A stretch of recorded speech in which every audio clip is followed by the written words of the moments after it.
ముఖ్యంగా తెలంగాణ రాష్ట్రంలో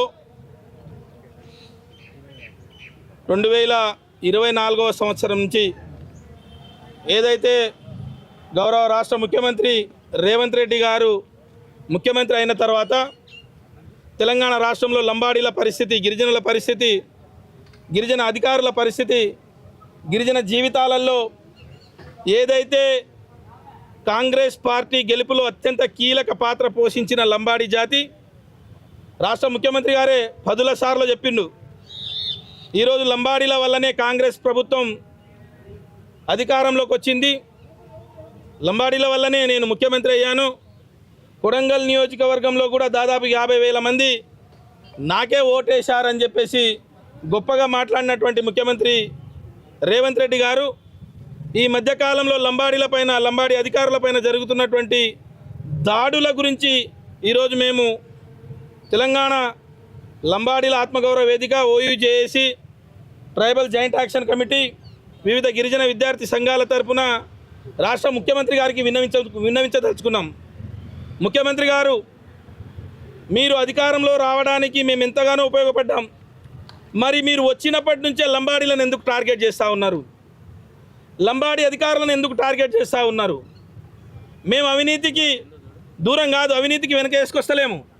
కానీ అవినీతి అనే పేరు మీద చట్టం అందరికీ సమానంగా ఉండాల్సినటువంటి ఈ పరిస్థితుల్లో చట్టం ఒక్క లంబాడీలకే ఉన్నట్టుగా, చట్టం లంబాడీ అధికారులపైనే ఉన్నట్టుగా ఈరోజు కాళేశ్వరం నుండి ఇప్పటి వరకు దాంట్లో ప్రధాన పాత్ర పోషించినటువంటి అధికార గణాన్ని, అంటే రాజకీయ నాయకులను వదిలేసి, ఉన్నత అధికారులను వదిలేసి దాంట్లో పనిచేస్తున్నటువంటి లంబాడీ బిడ్డలనే టార్గెట్ చేసి ఏసీబీ దాడులు చేయించడం ఎందుకు? ఈరోజు మీకు క్లియర్గా ప్రశ్నించదలుచుకున్నాం. మేము కాళేశ్వరంలో సిఈగా పనిచేస్తున్నటువంటి హరిరామ్ గారికి ఏసీబీ దాడులు చేసి మీరు జైలు పంపించారు. ఆర్డీఓగా పనిచేస్తున్న కిషన్ నాయక్ గారిపైన దాడులు చేసి జైలుకు పంపించారు. అదేవిధంగా రవీందర్ నాయక్ గారిపైన వెటనరీ దాంట్లో మీరు దాడులు చేసి మీరు జైలుకు పంపించారు. నిన్నగాక మొన్న డిఏ కేసులు పెట్టి ఇంటిపైన దాడి చేసి 40 ఏళ్లుగా ఒక ఉద్యోగంలో ఒక నిజాయితీగా పనిచేస్తున్న అధికారి పైన దాడి చేసి మళ్ళీ ఇంకొకరికి జైలుకు పంపిస్తూ ఉన్నారు. చట్టం అందరికి సమానంగా పనిచేయాల్సినటువంటి ఏసీబీ అధికారులు ఓన్లీ లంబాడీలనే, లంబాడీ ఉన్నత అధికారులను ఎందుకు టార్గెట్ చేస్తూ ఉన్నారు? లంబాడీ అధికారులు మా ఎదుగుదల ఏదైతే 40 ఏళ్ల పాటు పనిచేసిన తర్వాత ప్రమోషన్ తోటి వచ్చినటువంటి అధికారులను పైన కుర్చీలో కూర్చోబెట్టి కుర్చీల కింద ఈరోజు మీరు పంట కలుపుతూ ఉన్నారు. ఈరోజు మీరు ఎందుకు లంబాడీల పతనాన్ని మీరు చేయాలనుకుంటున్నారు? లంబాడీలను ప్రభుత్వంలో మీరు మంత్రి పదవి ఇవ్వలేదు, ప్రభుత్వంలో రాజకీయంగా ప్రాధాన్యత కల్పించడం లేదు. మా యొక్క కార్పొరేషన్లు ఏవైతే ఉన్నాయో, గిరిజన కార్పొరేషన్ కానీ, ట్రైకార్ కార్పొరేషన్లను కానీ, అవన్నీ కూడా ఉత్సవ విగ్రహాల్లాగా చేసేశారు. రూపాయి బడ్జెట్ లేవు దాంట్లకు. ఎక్కడ లంబాడీలు కూడా ఆత్మగౌరవంతో తిరిగే పరిస్థితి లేదు. ఈరోజు ఏదైతే జిల్లాలో పనిచేస్తున్నటువంటి నిరుద్యోగులకు, ఉద్యోగులకు, మహిళలకు, ఈరోజు మా రైతు బిడ్డలకు మీరు అధికారంలో రావడం వెంటనే లగచర్లలో మా భూములు లాక్కొని 52 మంది మీద మీరు కేసులు పెట్టి జైలుకు పంపించారు. లంబాడి భూములు గుంజుకొని జైలుకు పంపించారు. ఈరోజు లంబాడి అధికారులకు జైలుకు పంపిస్తున్నారు. మంత్రి పదవి ఇవ్వకుండా మా ఆత్మ గౌరవాన్ని మీరు హింసిస్తున్నారు, అవమానపరుస్తున్నారు. ఎందుకు ఈ రకంగా చేస్తున్నారు? గతంలో రెడ్డిలకు కానీ, లంబాడీలకు కానీ చాలా సత్సంబంధాలు ఉండే, సోదరభావం ఉండే. కానీ మీ వల్ల ఈరోజు తెలంగాణ రాష్ట్రంలో రెడ్డిలకు, లంబాడీలకు కూడా మధ్య అగాధం ఏర్పడతా ఉంది. ఖచ్చితంగా ఇది కులాల మధ్య పంచాయతీగా చూడాల్సి వస్తుంది. లంబాడీలని టార్గెట్గా చేస్తున్నారు మీరు. కాబట్టి ఖచ్చితంగా అదే కాకుండా మాకు సంబంధించిన ఉన్నత అధికారులు ఐఆర్ఎస్ల మీద ప్రతి దేశంలో, రాష్ట్రంలో ఎక్కడైనా ప్రతిపక్షాల పైన కేంద్ర ప్రభుత్వ దర్యాప్తు సంస్థలైన సిబిఐ, ఈడీ, ఇన్కమ్ ట్యాక్స్ అన్నీ కూడా ప్రతిపక్ష నాయకులపైన దాడులు చేస్తారు. కానీ తెలంగాణ రాష్ట్రంలో సిబిఐలు, ఈడీలు, ఇన్కమ్ ట్యాక్స్లు వచ్చి లంబాడి బిడ్డలపైన దాడులు చేసి లంబాడి బిడ్డలను అరెస్ట్ చేసే పరిస్థితి ఏర్పడుతుంది. మరి రేవంత్ రెడ్డి గారు మీరు ఎవరితో అంటగాగుతున్నారు? మీ వెనకాల ఎవరున్నారు? మాకు అర్థమైతే లేదు. లంబాడి జాతి ఈరోజు అంతా కూడా ఒక అలజడిలో ఉంది, అవమానంతో ఉంది. మేము గెలిపించిన ఈ ప్రభుత్వం మమ్మల్ని ఈ రకంగా హింసిస్తూ ఉంది. మేము గెలిపించిన ఈ ప్రభుత్వం అధికారులు ఈరోజు కనీసం వాళ్ళు సొంతంగా పనిచేయలేని పరిస్థితి, ఆత్మన్యూన్యతో బాధపడుతున్నటువంటి పరిస్థితి. అందుకొరకు రేవంత్ రెడ్డి గారు మీరు ఇక లంబాడీలతో పెట్టుకోవద్దు. మీరు లంబాడీలతో పెట్టుకుంటే ఖచ్చితంగా మిమ్మల్ని కొడంగల్లో ఓడించి తీరుతాం. 50,000 ఓట్లలో సేవాలాల్ మహారాజ్ సాక్షిగా చెప్తున్నాం, సేవాలాల్ మహారాజ్ సాక్షిగా చెప్తున్నాం. కొడంగల్లో కానీ తెలంగాణ రాష్ట్రంలో కానీ ఒక్క లంబాడి ఓటు పడదు. లంబాడీలపైన ఇదే విధంగా దాడులు చేస్తే లంబాడి ప్రజాప్రతినిధులు, కాంగ్రెస్లో ఉన్న లంబాడి ప్రజాప్రతినిధులకు రిక్వెస్ట్ చేసి చేతులెత్తి మొక్తా ఉన్నాం, మీకు జాతి క్షమించదు. లంబాడీలు ఇంత ఆత్మన్యూనతోటి బాధపడతా ఉన్నారు, ఆత్మ ప్రాణాలతో బాధపడతా ఉన్నారు, ఉద్యోగులు బాధపడుతున్నారు, నిరుద్యోగులు బాధపడతా ఉన్నారు, ఈరోజు రైతులు బాధపడతా ఉన్నారు. తండాలన్నీ కూడా కుమిలిపోతూ ఉన్నాయి. తండాలలో అభివృద్ధి ఎక్కడ ఏమీ లేదు. అధికారులపైన ఇష్టాన రీతిలో దాడులు చేస్తూ ఉన్నారు. అయినా మీరు పదవులే ముఖ్యంగా ఈరోజు నోరెత్తకుండా కిమ్మనకుండా కూడా ఉన్నారు. మేము అడుగుతున్నాం, ఎంపీ బలరాం నాయక్ గారు, రామచంద్ర గారు ఎమ్మెల్యే డోర్నకల్ గారు, రామ్దాస్ వైరా ఎమ్మెల్యే గారు, మాజీ ఎమ్మెల్సీ రాములు నాయక్ గారు, మురళీ నాయక్ గారు, మీ యొక్క అందరు ఎమ్మెల్యేలకు ప్రశ్నిస్తూ ఉన్నాం, దయచేసి లంబాడీలపైన జరుగుతున్నటువంటి దాడులను ప్రశ్నించండి. ముఖ్యమంత్రి గారితో కూర్చోండి. మీరు చరిత్రహీనులు కాకంటే ముందే మిమ్మల్ని మేము జాతి నుండి బయటికి ద్రోహంగా అంటే మిమ్మల్ని జాతి ద్రోహులుగా ముద్ర వేయకంటే ముందు తెలంగాణ రాష్ట్రంలో ఓటు వేసి గెలిపించిన లంబాడీల పక్షాన మాట్లాడమని చెప్పేసి ఉస్మానియా యూనివర్సిటీ వేదిక ఈరోజు మీకు రిక్వెస్ట్ చేస్తూ ఉన్నాం. ఒకవేళ మీరు మాట్లాడకపోతే ఖచ్చితంగా జాతి ద్రోహులుగా మారుతారు. మీరు రేపు తండాలలో కూడా వచ్చే పరిస్థితి ఉండదని చెప్పేసి ఈరోజు మిమ్మల్ని మేము అడుగుతూ ఉన్నాం. ఎందుకో ఈ మధ్య ఖచ్చితంగా ప్రతి లంబాడీలపైన దాడులు చేస్తూ ఉన్నారు. లంబాడీలకు మంత్రి పదవి ఇయ్యలే. తెలంగాణ రాష్ట్రంలో ముఖ్యమంత్రి గారి లెక్కల ప్రకారమే తెలంగాణలో సింగిల్ లార్జెస్ట్ పాపులేషన్ అయినటువంటి లంబాడీ బిడ్డలకు తెలంగాణ రాష్ట్రం ఏర్పడినప్పటి నుంచి ఇప్పటి వరకు ముఖ్యమంత్రి అంటే ఏ క్యాబినెట్ ఉన్న లంబాడీలు ఉండేది.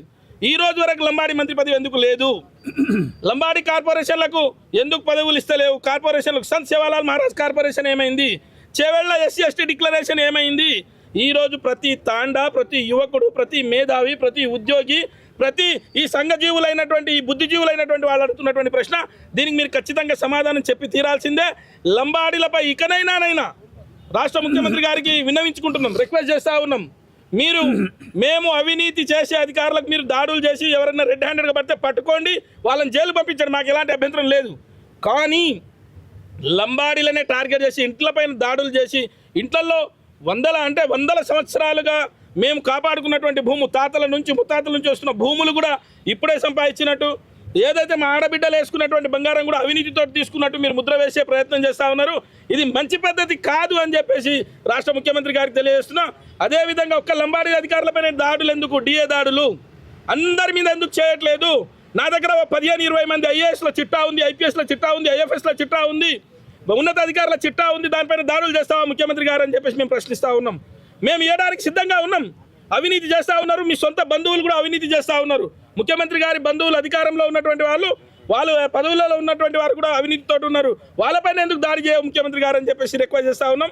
ఇది మంచి ధోరణి కాదు, మంచి పద్ధతి కాదని చెప్పేసి మీకు రిక్వెస్ట్ చేస్తూ, భవిష్యత్తు కాలంలో ఖచ్చితంగా లంబాడీ సంఘాల మేధావులతోటి, లంబాడీ ఉద్యోగులతోటి, లంబాడీ పెద్దలతోటి ఈ రాబోయే రోజుల్లో ఒక కార్యాచరణ తీసుకుంటాం. మీరు ఇప్పటికీ మానకపోతే లంబాడీల సత్తా ఏదో చూపించాల్సి వస్తుందని చెప్పేసి తెలియజేస్తా ఉన్నాం. ఇప్పుడు ACB అధికారులు 200 కోట్లు అని చెప్పి ACB అధికారులు 200 కోట్ల రూపాయలని ఎక్కడా కూడా తమ పేపర్ ప్రకటనలో కానీ తన అఫీషియల్ డాక్యుమెంట్లో చెప్పలేదు.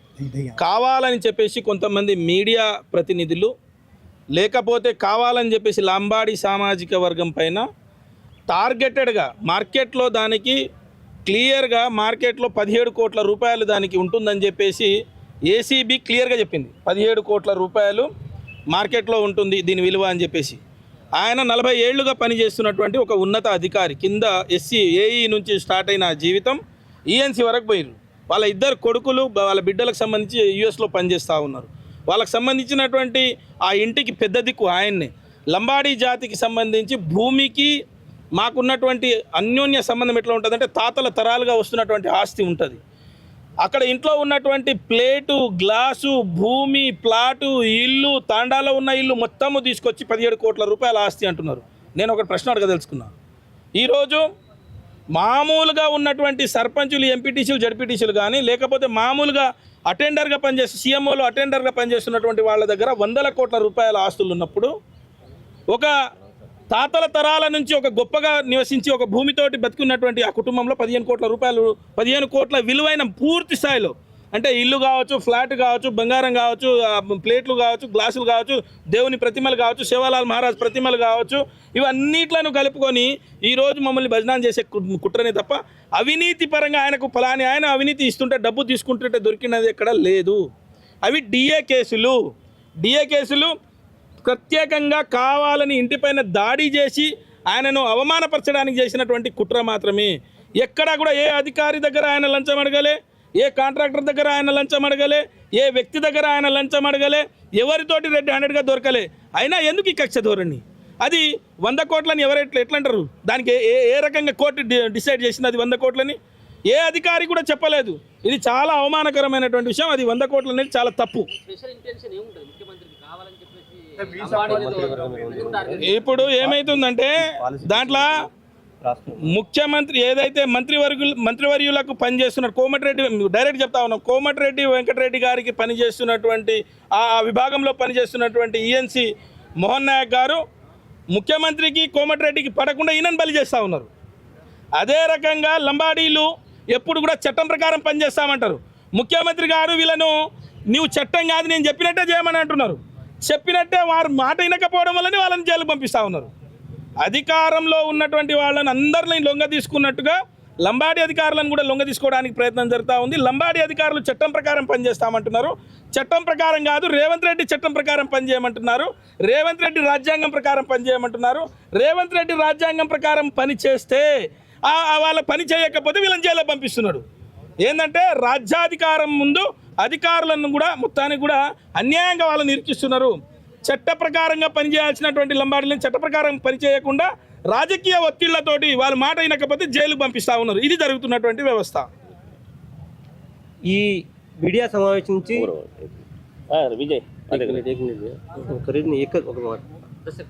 ఈరోజు ఇరిగేషన్ శాఖ కానీ, రెవెన్యూ శాఖ కానీ, హెచ్ఎండిఏ కానీ, ఎంఏడిఏ కానీ, హెల్త్ శాఖలో కానీ ఉద్యోగ పరంగా ఏ సామాజిక వర్గానికి చెందిన ఉన్నత అధికారులను డాటా తీయాలి గవర్నమెంట్. ఆ డాటా ప్రకారం ఎవరెవరైతే పై వర్గానికి సంబంధించిన అధికారులపైన కూడా ఈరోజు ఏసీపీ దాడులు జరగాలి, ఈడీ దాడులు జరగాలి, విజిలెన్స్ దాడులు జరగాలి.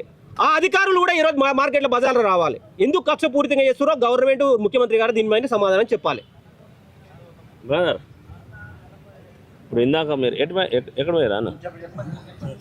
మీరు ఏదో అడిగారు కదా, అడగండి.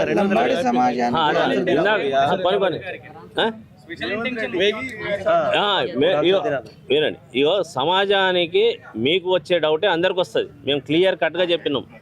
అవినీతి చేసే అధికారి ఎంతటి వ్యక్తి అయినా సరే మీరు సస్పెండ్ చేసి మళ్ళీ ఉద్యోగంలోకి మళ్ళీ డబ్బులు ఇవ్వగానే మళ్ళీ తీసుకొచ్చి కుర్చీలో కూర్చొని పెట్టండి కాను, రిమూవ్ ఫ్రమ్ ద సర్వీస్ చేయండి అంటున్నాం. మీరు ఆ పని ఎందుకు చేస్తలేరు? మీరు ఎంతమంది ఏసీపీ పడ్డ అధికారులను మళ్ళీ పోస్టింగ్ ఎంతమందికి ఇచ్చారు మీరు? అంటే ఇది డ్యూయల్ స్టాండ్ కాదా మీది ప్రభుత్వాన్ని? మీరే ఒకవైపు అవినీతి చేసిండ్రని చెప్పేసి మీరే కేసులు పెడతారు, మళ్ళీ మీరే పోస్టింగ్లు ఇస్తారు. ఇది ఎక్కడ న్యాయం? అంటే మీ అంతే కదా మరి. మళ్ళీ పోస్టులు ఏ విధంగా ఇస్తారు? రిమూవ్ ఫ్రమ్ అంటే ఆధారాలు లేకనే కదా. అంటే మీరు రాజకీయ దురాశయంతో దాడులు చేస్తారు, మళ్ళీ మీకు సరెండర్ కాగానే వచ్చి మళ్ళీ మీరు పోస్టులు ఇస్తారు.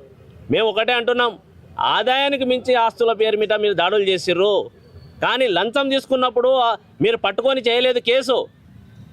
ఇప్పుడు మీరు ఉన్నారు, మీ ఇంట్లోకి వచ్చి ఒకవేళ పోలీసు వాళ్ళు కానీ ఎవరైనా వచ్చి డైరెక్ట్ వచ్చి దాడి చేసి మీరు ఎక్కడి నుంచి డబ్బులు తీసుకొచ్చి మీ ఇంట్లో పెట్టుకున్నారంటే మీరు ఏం సమాధానం ఇస్తారు? ఇవాళ ఒకరొకరు తమ స్కిల్ తోటి సెల్ఫ్ ఎంప్లాయ్మెంట్ తోటి లక్షల కోట్ల రూపాయలు సంపాదిస్తూ ఉన్నారు తెలివితోటి. నీకు ఏమని చూపిస్తారు? కాబట్టి ఇది కరెక్ట్ కాదు. ఇవాళ మంత్రుల ఇండ్లలోకి పోయి ఈ విధంగా డిఏ కేసులు పెట్టగలరా? సరే, మీకుంది అంత కెపాసిటీ కాబట్టి మీరు ఇవాళ పిచ్చుకల మీద బ్రహ్మాస్త్రం ప్రయోగిస్తారా? ఇవాళ ప్రతి డిపార్ట్మెంట్లో ఈఎన్సీలు కానీ టాప్ ఆఫీసర్లు గ్రూప్ 1 స్థాయిలో కానీ సివిల్ సర్వీసెస్ స్థాయిలో కానీ ఉన్నారు, రెడ్లు రావాలే ఉన్నారు కదా. మరి వాళ్ళ మీద డిఏ కేసులు ఎన్ని పెట్టినారు ఈ రాష్ట్రంలో? మీరు వచ్చిన తర్వాతనే, అధికారంలో వచ్చిన తర్వాతనే. అంటే ఎవరు ప్రశ్నించారానా? అంటే ఎవరికి సబ్జెక్ట్ మీకున్న తెలివి ఎవరికి లేదనుకుంటున్నారా? ఇవాళ సమాజానికి మేము మీ ధోరణి ఎండగడతాం, కడుగుతాం, బజారును పెడతామని చెప్పి హెచ్చరిస్తూ ఉన్నాం. ఈ రాష్ట్రంలో కాంగ్రెస్ ప్రభుత్వం అధికారంలో వచ్చిన తర్వాత ఓన్లీ ఒకటే సామాజిక వర్గం పైన, అదే ఉన్నత వర్గాల కింద అణగారిన వర్గాల లంబాడి సమాజం పైన ఎందుకు అంత కక్ష సాధింపు చర్యలు చేస్తున్నారో ఈ రాష్ట్ర ప్రజలకు ముఖ్యమంత్రి గారు వివరణ ఇవ్వాలి. ముఖ్యంగా ఎవరైతే రాష్ట్రంలో ముఖ్యమైన అధికారులు మా సామాజిక వర్గానికి 5-6 మంది ఉన్నారో ఆ అధికారుల్లో 3-4 ఏసీబీ ట్రాప్ కింద, ఇంకో ఆదాయానికి అధిగమించిన కేసుల కింద ఇచ్చేసి ఈ విధంగా మాకు రోడ్ల మీద మా సామాజిక వర్గానికి ఏదో ఈ విధంగా చేసి రోడ్ల మీద పాలు చేసే కుట్ర పందగురుతున్నారు. మంత్రివర్గంలో మంత్రులకు ముఖ్యమంత్రులు పడని సమక్షంలో ఒక రాష్ట్ర అధికారిని బలి చేయడము ఎంతవరకు సమంజసమో ముఖ్యమంత్రి గారి సమాధానం చెప్పాలి. ఆ శాఖ వర్గానికి చెందిన మంత్రి గారి పని చేస్తే ఒక అధికారిని మీరు బలి చేస్తారా? ఈరోజు ఇది ఎంతవరకు న్యాయం? మీరు ఏ చట్ట ప్రకారం వాళ్ళని ఇచ్చేస్తున్నారు? అవినీతి చేసి మీకు ప్రత్యక్షంగా దొరికితే తప్పకుండా చట్ట ప్రకారం చర్యలు తీసుకోండి, దాన్ని మేము కాదనట్లే. ఈరోజు హెచ్ఎండిఏలో జిహెచ్ఎంసీలో కోట్ల రూపాయల అవినీతి జరుగుతుంది. ఈరోజు మీరు తెచ్చిన హిల్ట్ పాలసీ వల్ల ఈరోజు ఎవరైతే పారిశ్రామికవేత్తలు ఉన్నారో, ఎవరైతే ఇండస్ట్రీస్ ఏర్పాటు చేసుకున్నారో వాళ్ళకే ప్రయోజనం చేకూరుస్తున్నారు. కానీ ఏ సామాన్య ప్రజలకు మీరు ఇది చేయడానికి పాలసీలు తెస్తున్నారండి? మీరు కోట్ల రూపాయలు దండుకోవడానికి పాలసీలు తెస్తున్నారు. కానీ ఏ సామాజిక వర్గం కానీ, ఏ తెలంగాణ రాష్ట్రంలో ఏ వర్గం కానీ సంతోషంగా లేదు. గుర్తుపెట్టుకోండి ముఖ్యమంత్రి గారు, మా సామాజిక వర్గంతో మీరు గోక్కుంటున్నారు. ఏ లంబాడి సామాజిక వర్గంతో మీరు ఈరోజు అధికారం అనిపిస్తారో అదే సామాజిక వర్గం ఈరోజు ఎర్రగన్ను చేస్తే ఇదే రాష్ట్రం నుంచి అధికారం కోల్పోయే పరిస్థితి తప్పకుండా వస్తుంది. ఇప్పటికైనా జాగ్రత్త పడండి. యువత, ఉద్యోగులు, నిరుద్యోగులు చాలా ఆవేదనతో ఉన్నారు. మీరు ఏ లక్ష్యాలతోటి ఏ మేనిఫెస్టోతో వచ్చిరో ఇప్పటివరకు ఒక మేనిఫెస్టో ఇంప్లిమెంట్ కాలేదు రాష్ట్రంలో. నిరుద్యోగులు ఎంతో ఆశతో ఎదురేస్తున్నారు రాష్ట్రంలో. ఇప్పుడు దాకా మీరు నోటిఫికేషన్లు ఇచ్చిన 10-15 ఉద్యోగాలు నింపింది లేదు. అన్ని పాత గవర్నమెంట్లో నింపిన ఉద్యోగాలు నేను ఇచ్చినా అని మీరు ఈరోజు చెప్పుకుంటున్నారు. ఇప్పటికైనా మీరు నేర్చుకోండి. మా సామాజిక వర్గాన్ని మాత్రం మీరు లక్ష్యం చేసుకొని ఇచ్చేయకండి. ఎంతో కష్టపడి ఈ స్థాయికి వచ్చిన అధికారులు ఈరోజు రోడ్ పాలు చేస్తున్నారు. మమ్మల్ని ఆత్మగౌరవంగా బతికే విధంగా చేస్తలేరు ఈరోజు. కాబట్టి ముఖ్యమంత్రి గారికి ఈ వేదిక నుంచి మేము హెచ్చరిస్తున్నాము, సూచన కూడా చేస్తున్నాము. కష్టపడి వచ్చిన అధికారులు, పనిచేసే అధికారులను మీరు కాపాడుకోవాలి. ఒక అధికారి ఒకే వర్గం పైన మీరు ఈ విధంగా చేస్తే మేము ఊరుకోము. దేనికైనా మేము సిద్ధమని హెచ్చరిస్తున్నాం. ఇప్పటికైనా మీరు మానుకోండి.